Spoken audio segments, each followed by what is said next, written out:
काढायचा अधिकार आहे की नाही? एखाद्या चांगल्या कामासाठी तुम्हाला मला काढायचा अधिकार आहे की नाही? आपण किरायाने दिलेली आहे,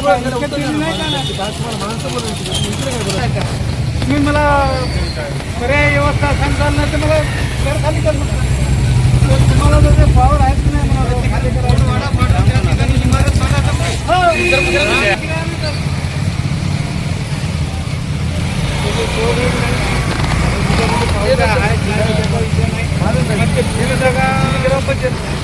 नाही आम्ही तुमच्या मालकीत सांगायचं. गावाला त्या मालकी जाणार कोणत्या जागा आहे? त्या माणसाचा लढा चालू आहे. बरं साहेब, आणि त्याच्या ज्या विचारांनी जर ते विचार सगळ्या गोष्टीचा केला तर ते तुम्ही जागा द्यायला मला वाटते जास्त वेळ लागणार नाही. तुम्ही एका घंट्यात ती जागा देऊ शकता. जागा आपल्याकडे उपलब्ध आहे. ती जागा लोक भाडे करू म्हणून तुम्ही म्हणाले नाही. भाडेकऱ्याची ती जागा फक्त 10/15च जागा आहे साहेब. त्याच्या पाठीमागची जागा लोक फुकट वापरली. आणि आता खुल्यावर सांगतो मी, जर जागा छत्रपती शिवाजी महाराजांसाठी मिळाली नाही, उद्या कोंडवाडा ते संपूर्ण मॅटर उचलण्यात येईल. आता ना लोकांच्या नावावर आहे काय? हे सगळं चौपाटी कोंडवाडा हे सगळं आहे ना, लोकांना दिसतात आहे की गावाला माहिती आहे. हॉस्पिटल पशी आहे की नाही, लोक करून खात आहे. आम्हाला भीती दिसते. कोणाच्या पोटावर पाय मारू नये म्हणून आम्ही मुद्दा उचलला गेले. मी काय म्हणालो, इंदाना याच्या आधी 2 महिन्याखाली तुम्हाला 5 जागा देऊन जाईल. त्या 5 जागेवर तुमच्या सभागृहामध्ये कोणत्यातरी बाबतीवर चर्चा झाली? हो, तर मीटिंगमध्ये चर्चा झाली का बा या 5 जागा आल्या, सगळ्या मेंबरला सांगितलं का बा हे द्यायला जमते?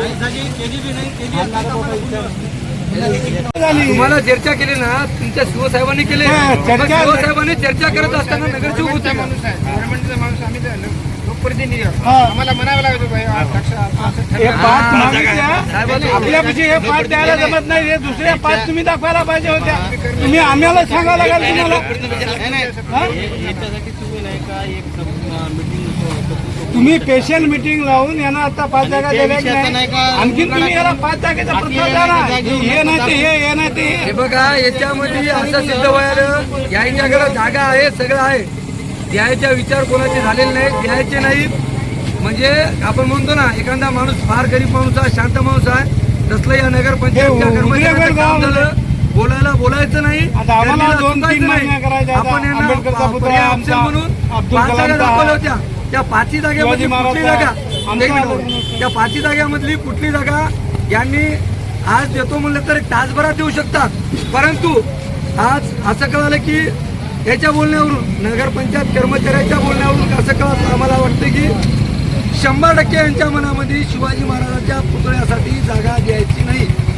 द्यायची असती तर आता त्यांनी ते उत्तर दिलं नसतं.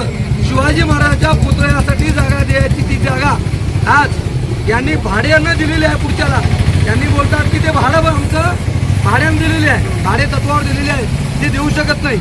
म्हणजे काय चाललंय नगरपंचायतमध्ये?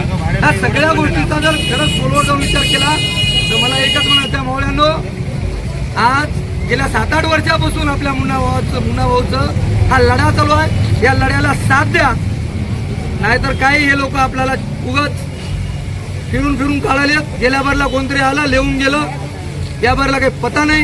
हे असलं खेळ आम्ही चालू देणार नाही. उद्याच्या तारखेत जर आम्हाला शिवछत्रपती शिवाजी महाराजांच्या पुतळ्याची जागा दिली नाही, परवाच्या दिवशी हिमायतनगर बंदचा आम्ही सकल सर्व धर्म समभाव या विचारानं सगळ्या समाजाचे मित्र परिवार एकत्र येऊन आम्ही असं असणारं हिमायतनगर पोलीस स्टेशनला लेखी निवेदन देऊन कायद्याच्या चौकटीत बसून कायद्यानं आपलं गाव उद्याच्या तारखेमध्ये बंद करू. उद्याचा दिवस नगरपंचायतला देऊन काहीच नाही. फक्त यांचं एकच चालू आहे. आपण म्हणतो ना बाबा कर्मचारी चांगला आहे, फक्त बोलायचं नाही आणि करणीला चुकायचं नाही, कामही करायचं नाही आणि पुढच्याला जाऊ द्यायचं नाही. असं असणार या हिमायतनगर नगरपंचायतचा आज रोजी मी जाहीर निषेध करतो.